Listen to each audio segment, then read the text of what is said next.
Bapak udah sering kena Ponzi ya, Pak, ya?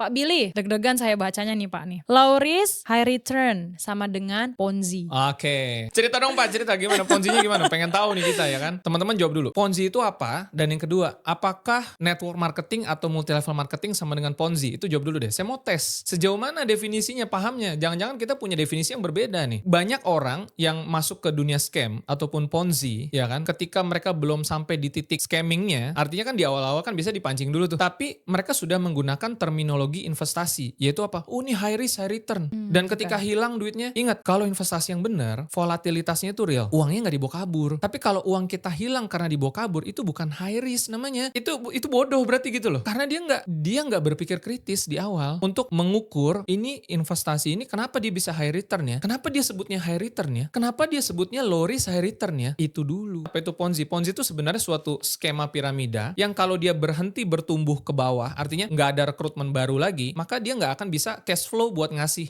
profit ke yang lain. Jadi itu harus growing berdasarkan pertumbuhan orang baru. Jadi berkata yang atas ngorbanin orang yang baru join. Kasarnya gitu. Dan kadang-kadang sering disalahartikan dengan network marketing atau multi level marketing. Secara prinsip teman-teman ngeceknya gampang. Jaringannya misalkan baru 10 orang atau 20-30 orang deh misalkan. Kalau dia bertahan di 20-30 hanya dengan personal sales bisa nggak? Produknya ada nggak? Produk jasanya ada nggak? Produk jasanya punya nilai nggak? Dan produk dan jasanya itu kalau dijual menghasilkan personal sales nggak buat dia? Ya tentunya selain itu juga lisensinya apa, ya kan bidang usahanya apa segala macem. Tapi dari sana juga kelihatan kok networkingnya itu benar-benar ngepushnya hanya di jaringannya aja. Nah teman-teman mesti hati-hati juga poinnya itu ya. Jadi teman-teman mungkin bisa cek lagi ya Ponzi itu apa sebenarnya. Nanti boleh komen juga lagi lah ya.